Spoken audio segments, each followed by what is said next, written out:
Hello, everyone, and my name is Kristen Manners, and I want to welcome everybody again to another edition of Targeted. And I'm joined with my co-host, V. And today we have a very special guest with us. His name is David Huber. And I'm very excited to have David on the show today. He is he's done just extraordinary work. He's been a targeted individual since around 2009, if I have that correct.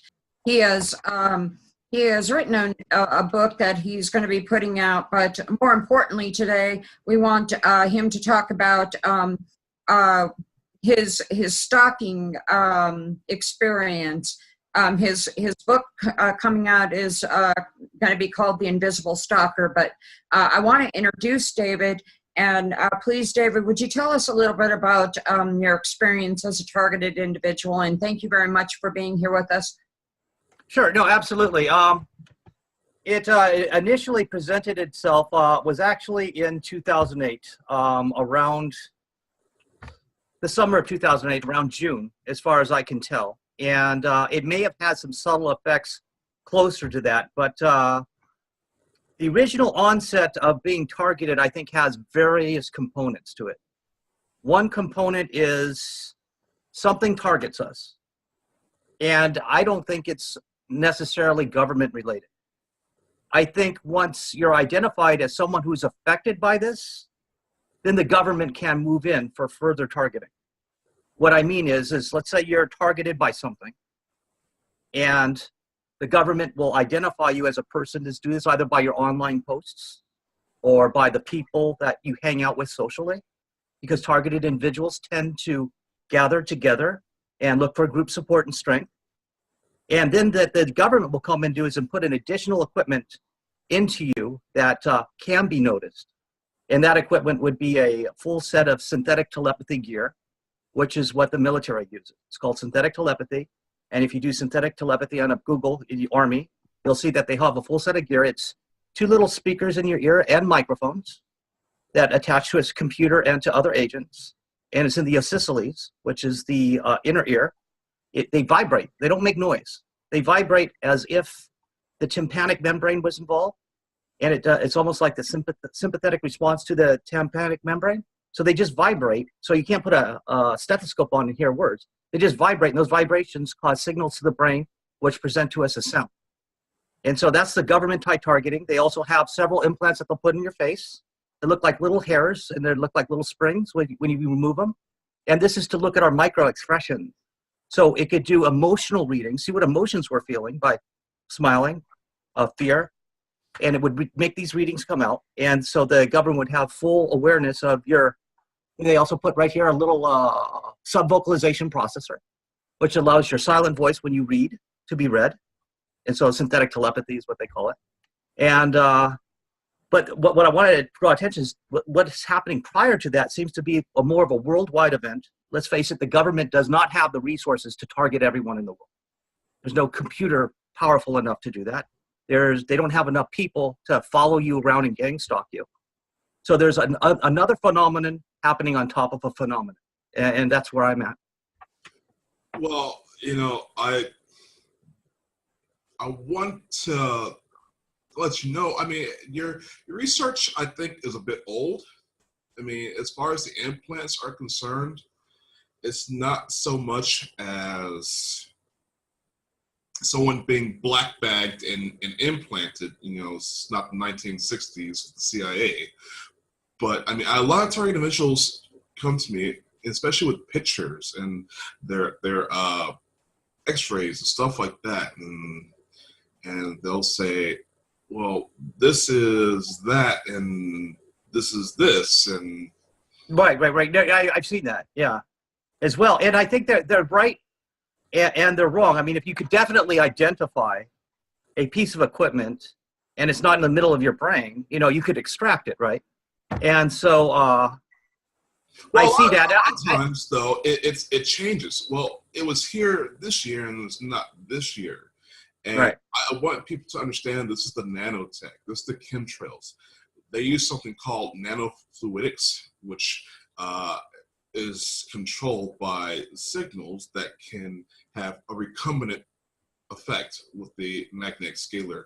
So basically creating something in you and then dispersing it, like little mechanical robot sort of things, and then it disperses. So, no, that's very possible. And originally, when I looked into it, and I thought, how could they be doing this? I thought that was the case. And I furthered my research into, well, what if the technology is not mechanical? What if the technology that they put in us modifies our DNA and it becomes a biological device in our body that looks like soft tissue on our motor neurons, in our eyes and whatever, and is responsive to something called scalar waves. Now, scalar waves is a 0-point technology, so the government may not know a lot about this. The aliens may have been doing it to mankind for a very long time. And we see this with the pyramids. You watch those shows. Was there aliens under? Who knows? But it looks like there's strong case for aliens. They may have been controlling mankind for a long time with this 0-point technology and making alien gods. The whole Stargate scenario and the movies that you see on television.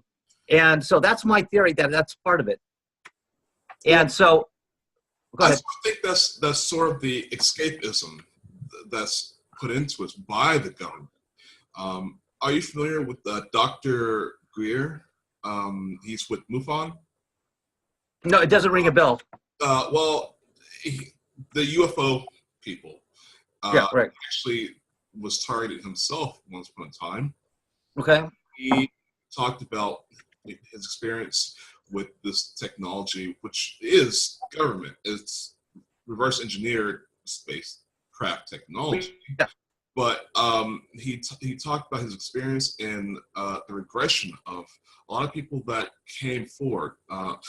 Regression, hypnosis, they talk about these alien abductions, but then they get down deeper, and then they find that there's these robotic aliens, and there are people in the background controlling these aliens. And so it's the whole setup, like with Kathy Bryan, for example, who sex trafficked, and she realized her alien abduction stuff was all CIA because she went into her regression stuff. Oh, I know, absolutely, yeah, I agree. It was not aliens; it's the government doing that part of it. Yes.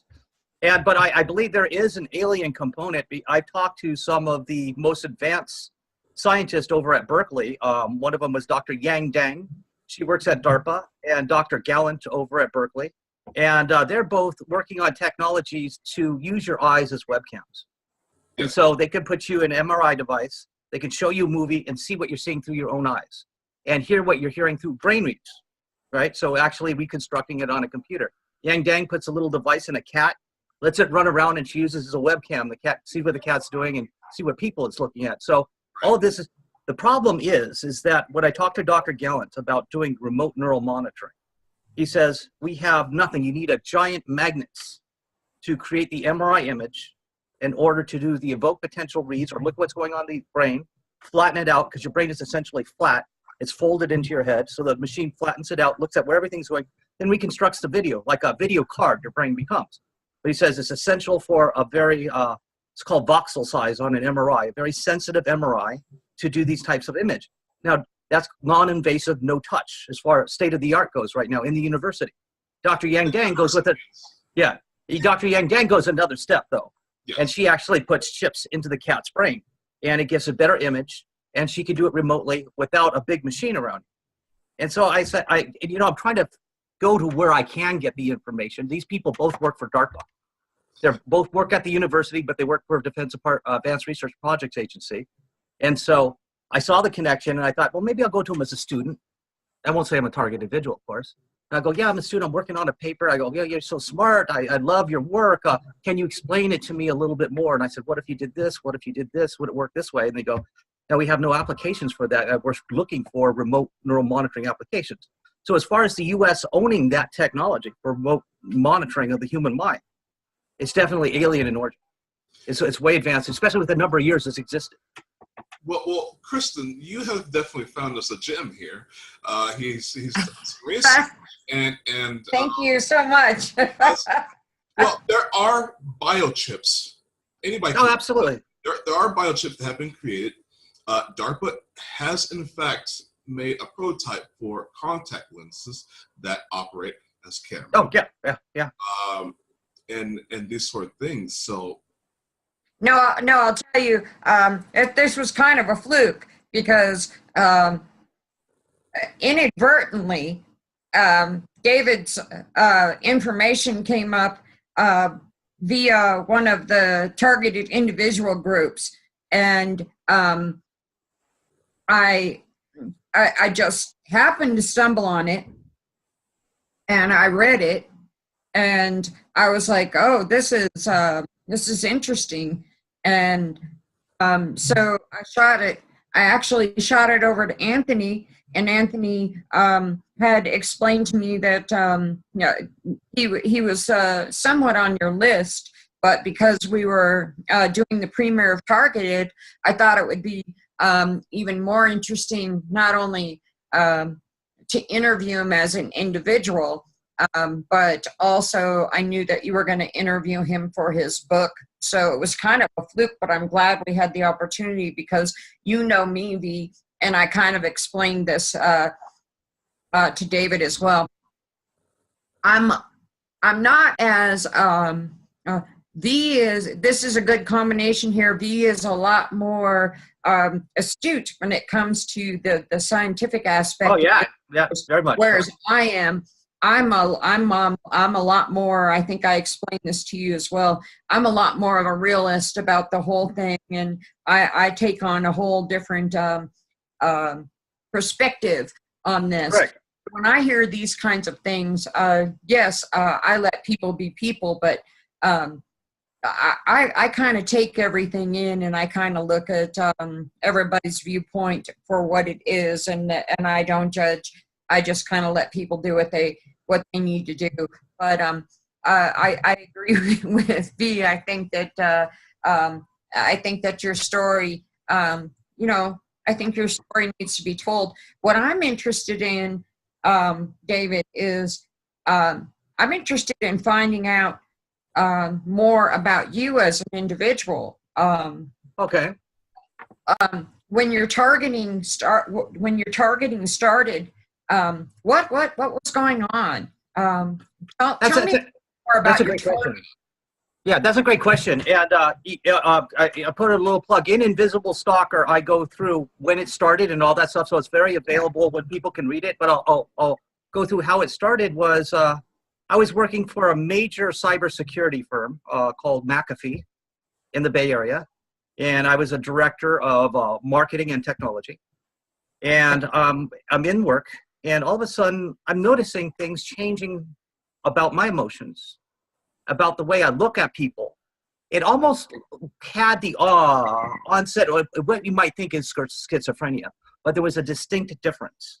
I started hearing a voice in my ears, and I'm also an expert on technology. And part of that goes to natural sounding voice systems that you can put on your computer. You've heard the fake computer voices you can put on. They're getting really good. Phone tree systems and robo-dialers. You almost can't tell them from a real person, right? Yeah. And this voice starts appearing in my ear, and it sounds like a robo-dial. And I'm all, you cannot hallucinate that type of sound. I'll sit all day, and I try to hallucinate hearing that. I'll have to turn on the computer, are put on the TV. So I'm then very, very convinced that at this time, technology is talking through something in my body, right? And so I go, well, the voices definitely sound synthetic. And so I go home, I'm scared, and they're looking at everything I'm doing. They say, well, your password is this. And they'll say, we can see everything you do and hear everything you hear. And I'm thinking, this thing sounds a lot like artificial intelligence, too. It does. How old are you? Pardon me? How old are you? I'm 50. Schizophrenia doesn't show up that late in a person's No. life. Not naturally. Yeah, that's true. This is a preteen to late teen, rarely early 20s. Oh, that's good. Well, then, yeah, that's another reinforcing thing of the argument that, but I'm always open to the idea that I might be crazy because people who say they're not crazy are typically crazy. So I leave that open. I say, sure, you can argue with, I say to the doctors I've talked to, I've gone to specifically many shrinks. And I've gone to them. One of them was at the invitation of a government agency. They said, we want to get down to the bottom of what you wrote about in your book. And they said, go to see one of our doctors. And I went to the doctor, and I'm talking to them both, a couple doctors, and they said, you don't seem like you have schizophrenia. And I go, you're very lucid, you're talking. You know what? It sounds like you're making up stories. And I go, well, you know what? I'd rather it be schizophrenia, because I could pop a couple antipsychotics and stop hearing the voices, right? And so I said, give me a prescription. And they go, we'll give you, for the most craziest person, prescription. So I'm talking Seroquel, Haldol, with some other drug, right? So I go up for this whole thing in a few months. I want to see what it does. And the voices get louder. You're taking that medication. It's not even going to help you sleep. They can release a sound in your ears, which is called a caffeine signal, which will make it impossible to sleep.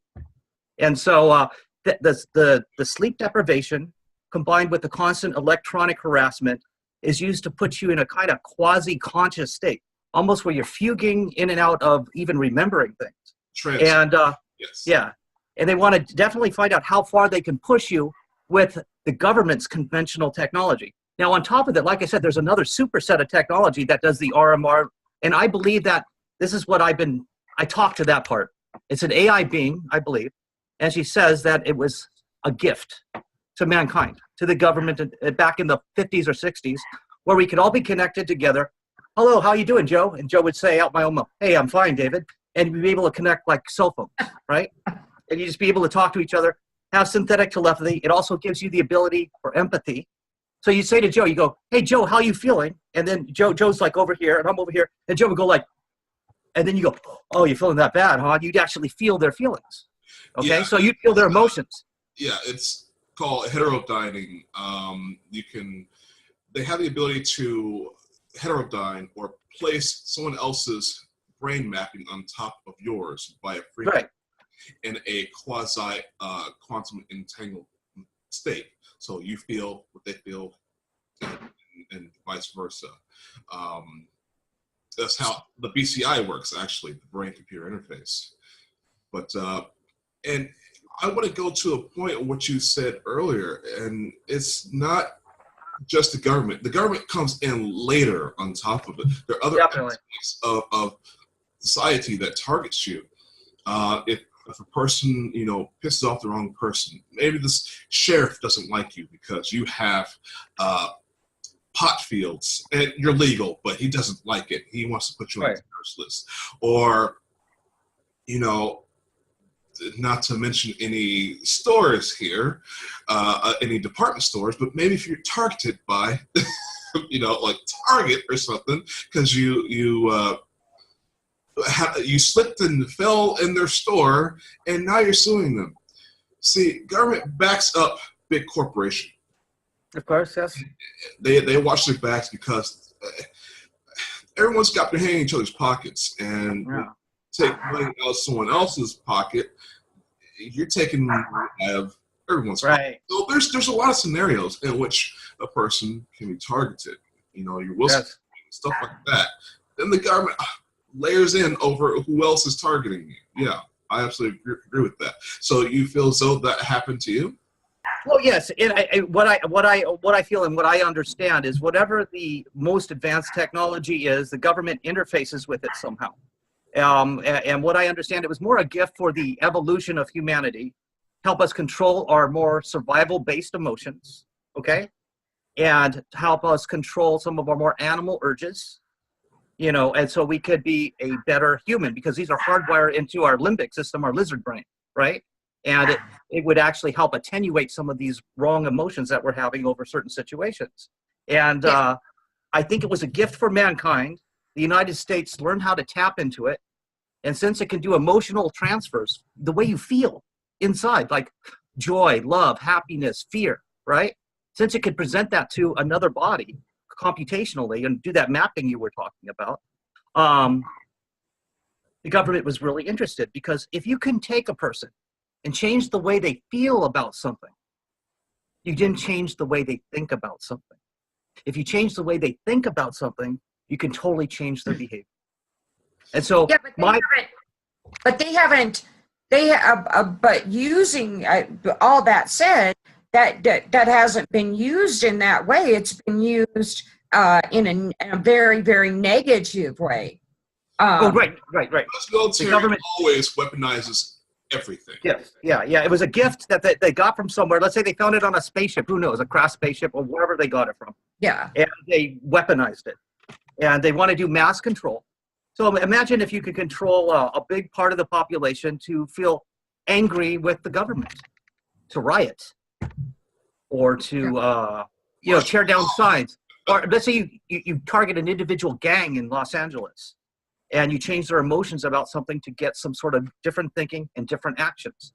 And that's a more generalized sense of how this technology can be used. I think one of the ways is to do mass control, might be a setting on it, but to do peaceful mass control. So if people put them at ease, make them feel relaxed instead of making them feel anxious and like they want to kill their neighbor. So they're using it in the opposite way and weaponizing it to see what they can get out of it. I think they're doing fair. When I explored back in 2011, I was in my backyard here, and I was being harassed pretty badly. Number one, back in 2008, in the book Invisible Stalker, and the premises of that, they were using the speakers in my ear and the sleep deprivation to make me think I was going to assassinate the president of the United States, Barack Obama. And I went nuts. You know, this is the thing saying this, this is wrong, right? And so I go, well, what would a normal person do? And you're scared, you're hearing voices, you're not sleeping, you're kind of out of it. And at first they tell you how bad law enforcement is. Don't talk to law enforcement, don't law enforcement. I go, I'm going to do the opposite. And so I went in San Francisco, I was living at the time. I went to Spear Street where the Secret Service office is. I go in, I tell them, I say, I'm hearing stuff. And it's telling me to kill the president over and over. And they talk to me for about an hour and they go, this is very interesting. We'll be watching you, right? And then later on, I noticed that they were watching me, just different cars and stuff going by. That gang stalking element is different for different people. I mean, people will notice cars and things, but I had really gone to the FBI and to the Secret Service personally and give them a reason to watch me, right? And so I was noticing people that were walking on, they kind of nod. And it's that perception, sometimes it's real for people and sometimes it's not. Because you don't have enough technology to target everyone on the street and make them look at you. It's called a perceptual deception. They deceives the mind to feel like you're being accused by people walking by. It's more of a feeling than an actual thing. It's a social construct. I mean, this person over here manipulated in such a way, and then this person, this area over here manipulated in such a way. Everyone's manipulated in different ways, and then people look at each other and they create their own story in their head about what's going on about the exactly. Yeah, it's a social engineering sort of paranoid state in which exactly. Most TIs that complain about gang stalking are not gang stalked by everyone they think. That's just well, you just wait. But yeah, what you say is right on. I mean, you've got a firm handle on this, and I see how you guys are juxtaposing your opinions. You've got the hardline technical stuff down. I mean, you're saying words. I thought I would knew some words. I don't even know what these words mean. I'm remembering them so I can go Google the heck out of them, find out what they mean. The hardest part about Googling words like that for me, so you take heterodyning, as you called it, and a different word. There's how do you spell it? There's homodyning, which when you say you want to make the population feel like all the same emotion, yeah, you're homodyning or like homogenized. It's Homogenizing. Okay, got it. So, and I know there have been cases, and it's been in the news. Well, this mass shooter went to the FBI and said he was going to kill people, and they just let him go. And this mass shooter over here tried getting help, and you notice how it's like it's not. I can't even say catch and release. It's just they flow in and they're released out. So Right. it's like they're behind this stuff. Oh, absolutely. It's the airport shooter, for example. Yeah. He went straight to the FBI, had the loaded gun in the backseat of his car with an infant, and he's saying, "I'm going to go kill people." And they're like, "Oh, well, okay, have fun with that." And Right. so with them watching you, you would think that they would have maybe they at least put you in a 72-hour lockdown for psychological evaluation. They had me go see a doctor. They said I am under constant surveillance, and they said that your house is wired. And you say, well, you can do that because it's the president of the United States we're dealing with. And to tell you the truth, the only way that I ever got any attention from any law enforcement agency, it was just a stroke of what happened to me. Because I was told to kill the president, and I went to the Secret Service and I told them that, guess what? That's their whole job. They have to listen. I go to the FBI and I called them many times and I said, are you there? Hold on. Okay, I went to the FBI, I called many times, and sometimes they'll listen, and other times they go, oh, we don't take calls from targeted individuals. I mean, you could tell me you're going to blow up the World Trade Center or whatever it was, and that we don't take calls from targeted individuals. We get too many of them. And I've written to the director of the FBI, and I've done different things. The only people I went to the Central Intelligence Agency, and I told them, I went on the CIA website, and I put in job application, and I said, as part of my credentials, I'm targeted, and I can sense things and all this stuff. And a couple months later, the Secret Service show up to my front door. My mom is terrified. Guys flashing badges, and they go, hey, notice you went up to the Central Intelligence website. And I go, yeah. And they go, well, you can put that stuff about you being programmed to kill the president. They're very cautious with me. And they go, you said you hear voices that tell you to kill the president. And they said, that's the very smart thing. And I said, well, why is that? And they said, well, you can't be arrested for hearing voices. And we've done a deep background check on you. You're nonviolent. You have no history of any political views. They contacted every one of my friends. And so once they were done with that, I had this information. They go, it's very smart saying that you're hearing voices. There's no crime in that. If you said, oh, I'm going to kill the president, that immediately becomes a crime punishable by 1 year. So in dealing with these different agencies, I had to choose my words very carefully. And one of the most important things I wanted to show that, like you said, these mass shooters, there's a direct connection to the Obama administration. Now, the implants and stuff are being run by the military. They did not like President Obama when he took over. Military hated him. And so it was a lot of behavioral things to see if they get someone to think they're going to kill the president. And so I had 10, 15 meetings with the Secret Service, and I told them everything to their psychiatrist. We'd sit in a big conference room. At the very last meeting I had, which was at 2012, 2013, my guy, Andy, the Secret Service agent, says to me, he goes, look, I don't know how to tell you this. I just got off the phone with you-know-who. And he says he wants to say thank you. And he wants to say, you're never going to get any justice for this, so don't even try. He goes, and I go, well, hey, do you want to talk to the voices that are inside me? Because they could actually channel through me. And he immediately goes, above my pay grade. Now, I started thinking about that incident, right? If I were interviewing someone saying they're going to kill the president or hearing voices, and I would want to hear what the crazy has to say. So sure, talk to me with the voices, and I'll analyze what the other side of your personality could possibly be. But he didn't do that. He said, above my pay grade to talk to that machine that interfaces with your biology. And it also does it with neuromuscular control.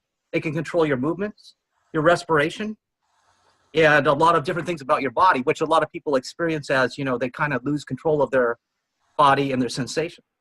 And that's what allows them to do the emotional stuff too. A lot of that is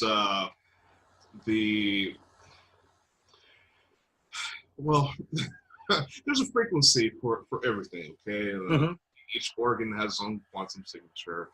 Absolutely. And, you know, you can be hit with a signal and have calcium release, give you spasms, and you know, if they can get the combination of signals, they can make you get up and walk somewhere.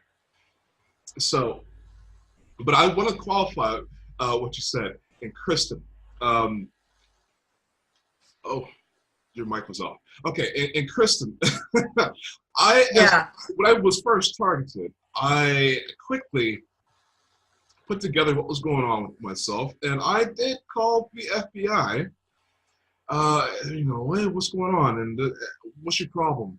I know you guys are doing this, and this to me. I want it to stop. And hung up on it. Called back again. I could never get any other call. How about an answer? It rings forever. Oh, I've gone to other people's phones, use their phone numbers. I called them. They would answer. As soon as I hear my voice, hangs up. Yeah. I even called the NSA to try to troll them. I've gone through several of their business lines and whatever, and yeah, hey, guess what episode I'm putting out? All right. I absolutely cannot believe you just said that, V. I called the FBI, right? This is before I even know. I called the FBI. I'm talking to this lady, and she says, because I look on the website to find out what the FBI investigates, right? Mm-hmm. It's exactly what I'm going through. I'm talking to the lady on the phone, and she said, we only take serious calls. I mean, I've just gone through some serious, right? Right. And so pretty soon, I'm talking away. She goes, click. I'm sitting there with my mouth hanging open, and I'm like,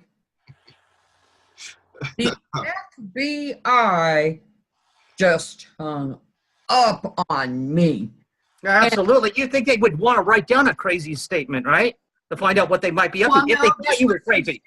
This was some serious events. One after, we're talking bank theft. We're talking fraud. Oh, wow. We're talking assault. We're talking. I didn't realize that part. Okay. On and on and on. And I'm telling this, you know, and pretty soon, and she's yelling at me. Well, I can't, you know, why don't I take serious call? Da, da, da. Click. And I'm sitting there going, are you serious? And my mouth's hanging open. I got the phone like this going, the FBI just hung up on me. All right. It's like they don't, you know, I totally relate to what you just said, Kristen. I've had several instances where I've called in to places. The ODNI, I was talking to an agent over at the Office of Director of National Intelligence. It's also under Homeland Security, and it's directly related to our secrets of secrets. So I called her and I talked to agents. I've been working on, I have another book coming out. It's called the Cylon Detector. And I definitely know how to detect the synthetic, the older technology that they put in people. I have the old set. And it was implanted probably about the end of 2008, or maybe right around that time. I remember being home invaded. I remember the door being blown off of my front door.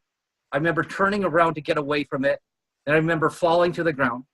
I woke up the next morning. There are bruises all over my body. I have visions of people saying stuff, but not clear words. And then my girlfriend came over and she goes, where did you get all these bruises? And she looks up the back of my arm, right over here. And she goes, that's a needle mark. She goes, are you injecting drugs or something? No. And I think what they did is they give me a heavy dose of benzodiazepam, which will cause a kind of like a roofie effect and make it very hard to remember what happens.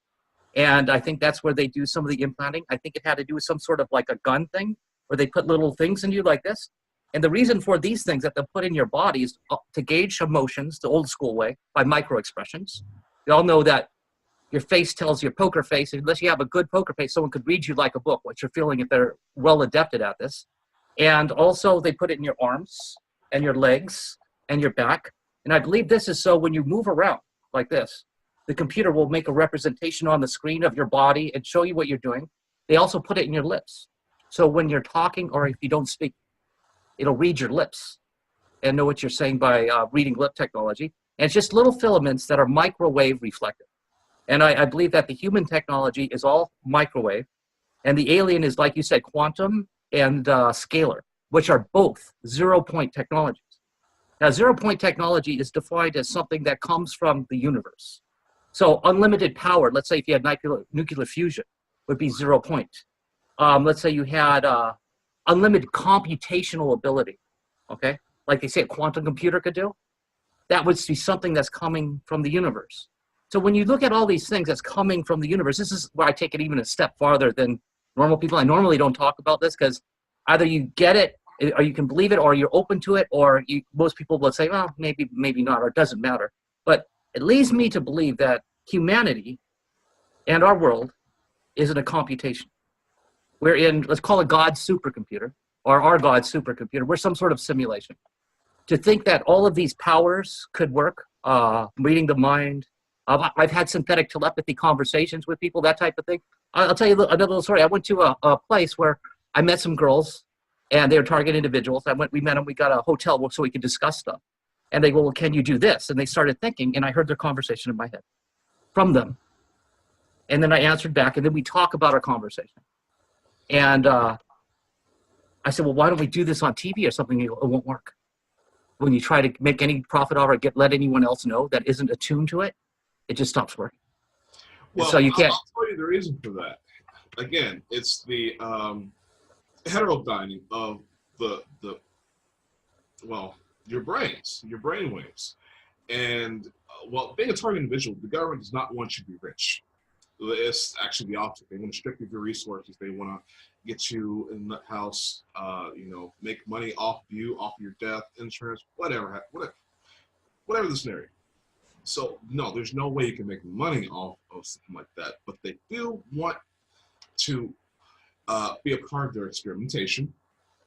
Yes. You want you to believe that you have some psychic ability, but there are a few who are assisted by these covert agencies who do try to, they end up scamming a lot of people.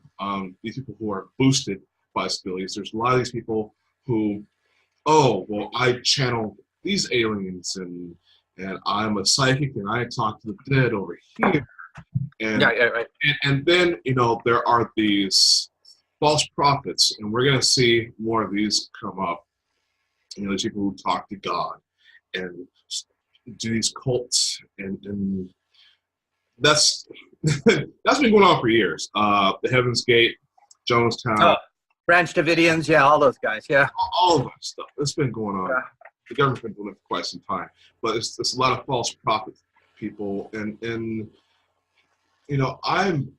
I'm not even sure if Chris Angel, for example, didn't get help with a lot of stuff that he did. I don't know, but the guy who could levitate, right?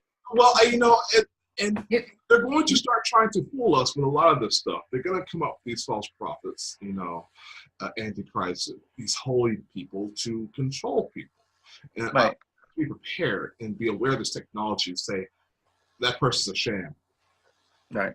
If you're talking about somebody like that that's trying to control mass numbers of individuals, that's out in the public, that's doing it in front of mass, targeting audiences of mass numbers, then there's an issue with that. Yes, I am definitely a religious person, but what God wanted was for you just to have a relationship with Him. That's the difference. Somebody that is standing, a major evangelist using people for finances, trying to target mass audiences for a benefit of something other than what God's will is, when God expects you, just to have a relationship with Him. I think that's just major mass manipulation, is what I see it as. So I think yeah, you're right. Yeah, I think so too. And I think like you're both saying, there's a very invested part of our government trying to capitalize on this, weaponize it, secure their power, secure their wealth. I mean, can you imagine if he could use targeting technology to change emotions? If you put a brain response on someone every time they pass by mobile gasoline and they feel good and they go, oh, mobile is the best gasoline. And you pull right in and get the gas, right? Because you have an emotion about it and you think mobile is the best gasoline, right? And so now I'm changing buying patterns, changing voting patterns, changing massive amounts of our world. And it's all entwined in so many different things that we look at. It's very hard to pull back. It's like you can't see the entire forest through the trees. You know, you have to pull back so you can see the whole forest. And what I do when I do that, the implications to me are very scary. I think, like what we were saying earlier, is that we might live in a computational environment. And I talk to you people like here, right? And I talk to you guys and you guys and people that know this stuff or feel it. And they go, well, yeah, you know, we do live in a matrix. And I go, so all of this stuff is options in the matrix. My character will be able to have be a target individual, or my character will be a man, my character will be a woman, straight, gay, transgender. And so it's almost as if we're in a simulation and something else operates our lives or interfaces with it. Maybe they don't have an existence like this. Maybe they're a mechanical mind that doesn't have any real physical existence, and this is it. And so when you say there's powerful people and you don't want to mess with the wrong person, right? I hear them often talk about, oh, that's a very powerful person, a very important person. And those people, it could be someone cohabitating. You won't even know it's there, right? It could be my dad doesn't think anything's cohabitating with them, right? But it could be a part of your mental processes that is there to enjoy life. And life is in a simulator. This is simulated life. And so when I talk to you guys, I go, are we the only ones that know this? And you talk to other people and go, oh, crazy. You know, simulator, maybe simulator, but what does it matter, right? But, you know, could a being live in your life as a fly on the wall? It doesn't control you. It doesn't talk to you. It doesn't do anything. Could it just be a fly on the wall and just experience your life, whatever it may be, ups and downs, and have a different perspective on it because they're more eternal than we are? You could call them, if they're with you, as part of our soul, the part that goes back up to the simulator, reset Earth into a different time period, and let's play a different game of life on a simulated world. That's something I'm going to explore as a kind of a sci-fi, kind of out there kind of book. And kind of, you know, look, the Matrix people, you know, do the Matrix theory and delve into that. Because a lot of the technologies that we have, and I've been studying this extensively, are leading us to believe, leading science to believe we're in a simulator. Neil deGrasse Tyson, he's a very astrophysicist, and he says we're in a simulator. And several other scientists will say we're in a simulator. And the reasons why: quantum jitter, quantum interference. In observation and out of observation, if you're looking at it, it doesn't go. If you're not looking at it, it turns on. But you can't look at it actually happen. Then you can look at it and done. If you're watching it with a camera, anything. So something is watching us, watching it. And then GZK cutoffs from the stars. They're now looking at all the stars up there and thinking, they might not be real. We're getting the lights, we're getting the cosmic rays, but you know, I could be shining a flashlight and make stars look like they're actually there. But how could you tell unless you went there, right? They might just sending the telemetry of being there in a simulator that fills up the night sky with stars, right? It doesn't have enough power to create alien worlds and all that stuff. So aliens come to Earth, but it's part of a storyline. The flying saucer comes down. Before you get into any flat Earth theories, I think we got to end the show. Okay, all right. Well, I will tell you one thing though. On that note, I've said this to several targeted individuals. They didn't really care much for it, but I feel at the end of the day, I feel blessed to be a targeted individual more than anything else, because if I wasn't, I'd be one of them and I would die first before. Thank you for saying that. Yeah, you're right. And it is a good thing. On that note, that's the way I feel. So David, thank you very much for coming on the show today. I really appreciate it, for joining B and I. And Thank I really you, Dee, and thank you, Kristen. I appreciate the opportunity to be on there. If I could just do this and just show everyone the nice cover like that, that's great. Invisible Stalker, although it's spelled backwards because my camera's on reverse mode. well, and obviously B's going to give you the opportunity to come on Red Pill Hardcore. So I thank you again. Yeah. Okay. And- So I'll go and, up and I'll watch those videos, and I'll get in touch. And I do want to thank you again. And this has been another edition of Targeted. Thank you very much, and we'll see you next time.